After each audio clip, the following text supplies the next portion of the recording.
प्रधानमंत्री जी ने एक निर्वाचित प्रधानमंत्री के रूप में सर्वाधिक अवधि तक देश की निरंतर सेवा करने का एक नया रिकॉर्ड स्थापित किया है और इसी ऐतिहासिक अवसर पर यूनियन कैबिनेट ने एक प्रस्ताव पारित किया है। प्रस्ताव आपके साथ शेयर किया जाएगा। इस प्रस्ताव में माननीय प्रधानमंत्री जी के निर्वाचित प्रधानमंत्री के रूप में सर्वाधिक अवधि तक देश की निरंतर सेवा का जो ऐतिहासिक अवसर है, इसके विषय में चर्चा हुई और कई संकल्प लिए गए। मैं कुछ शॉर्ट में आपके सामने रखूंगा। आज 10 जून 2026 का दिन भारतीय लोकतंत्र की यात्रा में एक ऐतिहासिक और प्रेरणादायी पड़ाव के रूप में अंकित हुआ है। आज श्री नरेंद्र मोदी जी निर्वाचित प्रधानमंत्री के रूप में सर्वाधिक अवधि तक निरंतर देश की सेवा करने वाले प्रधानमंत्री बन गए हैं। उन्होंने निर्वाचित पीएम के तौर पर 4,399 डेज की निरंतर सेवा का कीर्तिमान स्थापित किया है, जो स्वतंत्र भारत के इतिहास में पहली बार हुआ है। आज हमारे लोकतंत्र के ऊपर जो लोग प्रश्न उठाते हैं, चाहे भारत में या भारत से बाहर, उन सबको आज ये जानना चाहिए कि किस तरह से हमारे लोकतंत्र की मैच्योरिटी हमारे देश के नागरिकों का एक अच्छा फैसला करने की क्षमता,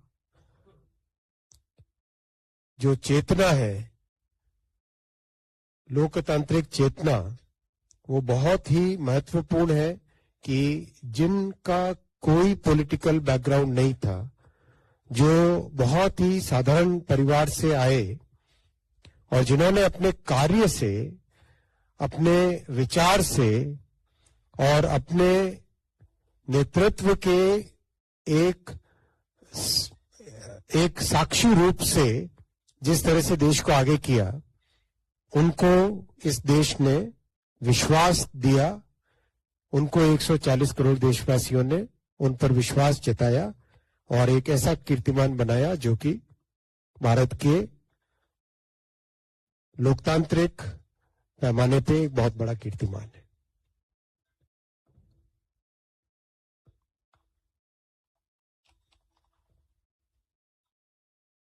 आज कैबिनेट ने ये संकल्प लिया कि हमें गर्व है कि हमारा नेतृत्व ऐसे कुशल हाथों में है जिनके पास संवेदनशीलता भी है, संयम भी है, नियत भी है और निर्णायक क्षमता भी है। माननीय प्रधानमंत्री श्री नरेंद्र मोदी जी का जीवन सेवा, साहस और राष्ट्र निर्माण की एक सतत साधना का प्रतीक रहा है। आपने देखा, जब प्रधानमंत्री जी ने 2014 में देश की जिम्मेदारी जब संभाली, उन्होंने हमेशा अपने आप को प्रधान सेवक के रूप में माना।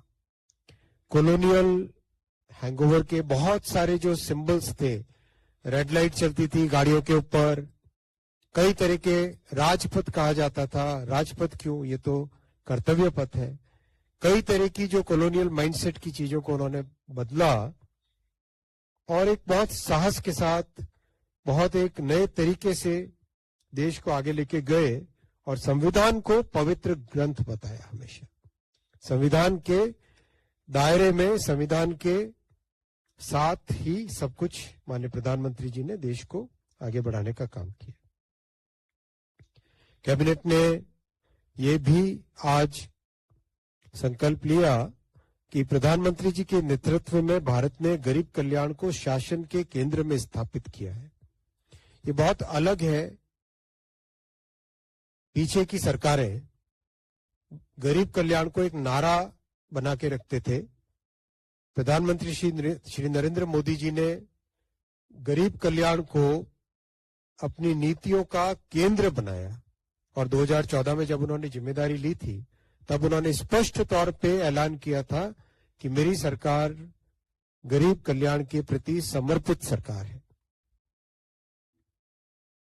आज कैबिनेट ने एक और संकल्प लिया, प्रधानमंत्री जी युवा शक्ति को भारत की सबसे बड़ी पूंजी मानते हैं और इसीलिए प्रधानमंत्री जी ने कौशल विकास, startup India, innovation, digital economy, sports, उद्यमियता और फिटनेस को बहुत एक एम्फेसिस के साथ कई तरह के प्रोग्राम्स बनाए, जिसमें भारत को एक बहुत बड़ी खेल शक्ति के रूप में उभरा है, वर्ल्ड के 3 लार्जेस्ट स्टार्टअप इकोसिस्टम्स के रूप में उभरा है, मिशन चंद्रयान और वैज्ञानिक क्षमता हमारी देश की इस कार्यकाल में बहुत बड़ी है। एक और संकल्प कैबिनेट ने लिया कि प्रधानमंत्री जी की प्रेरणा से बीते 12 वर्षों में women lead empowerment, women lead development का एक नया अध्याय भारत की विकास यात्रा से जुड़ा है। महिलाओं को बराबर की भागीदारी, महिलाओं का एम्पावरमेंट, हर प्रकार के ऐसे प्रोग्राम्स जिससे महिलाओं को समाज में एक गौरवमयी, एक गौरवपूर्ण स्थान मिले और उनका एम्पावरमेंट हो। एक और स्तंभ जिसको आज कैबिनेट में संकल्पित किया गया वो है हमारे किसान। आपने देखा करीब करीब हर कैबिनेट, हर दूसरी या तीसरी कैबिनेट मीटिंग में हमारे अन्नदाताओं के लिए कुछ न कुछ प्रोग्राम होता ही होता है और बहुत दुनिया भर की विषम परिस्थितियां हो उसमें भी किसानों के ऊपर कोई तकलीफ ना आए, ऐसे प्रयास माननीय प्रधानमंत्री श्री नरेंद्र मोदी जी ने किए हैं।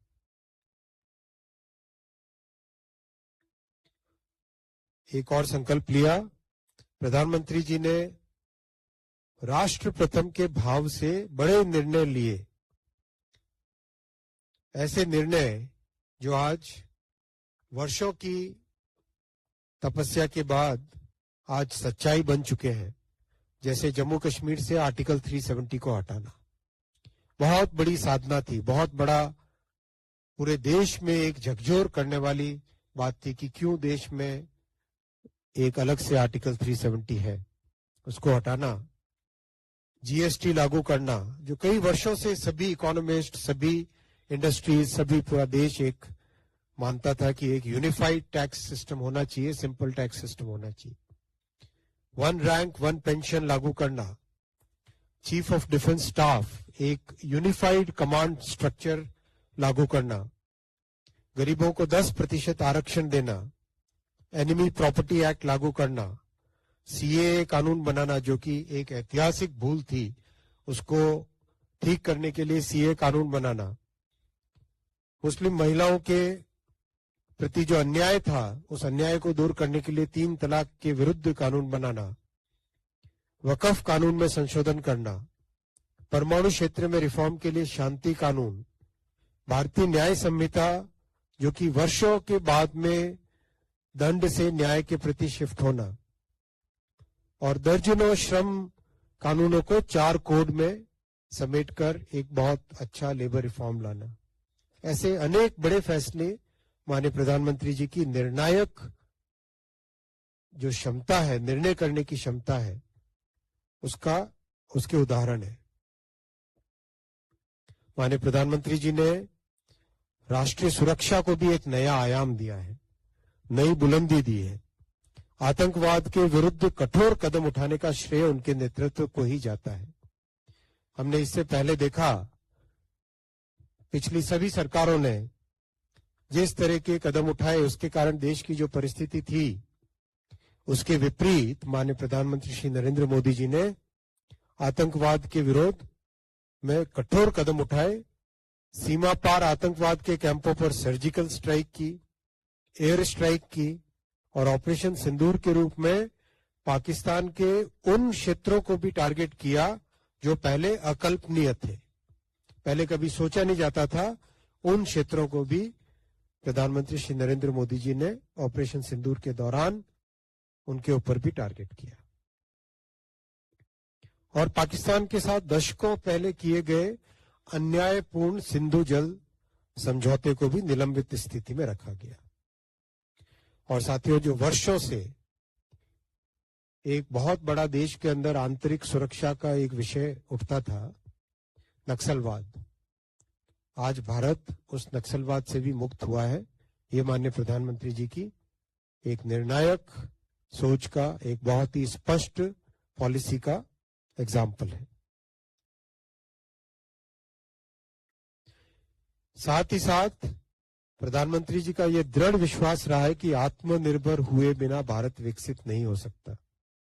इसीलिए आज Bharat defence, electronics, automobiles, pharma, ऐसे अनेक क्षेत्र हैं जिसमें मैन्युफैक्चरिंग और एक्सपोर्ट में भारत के नए रिकॉर्ड बन रहे हैं।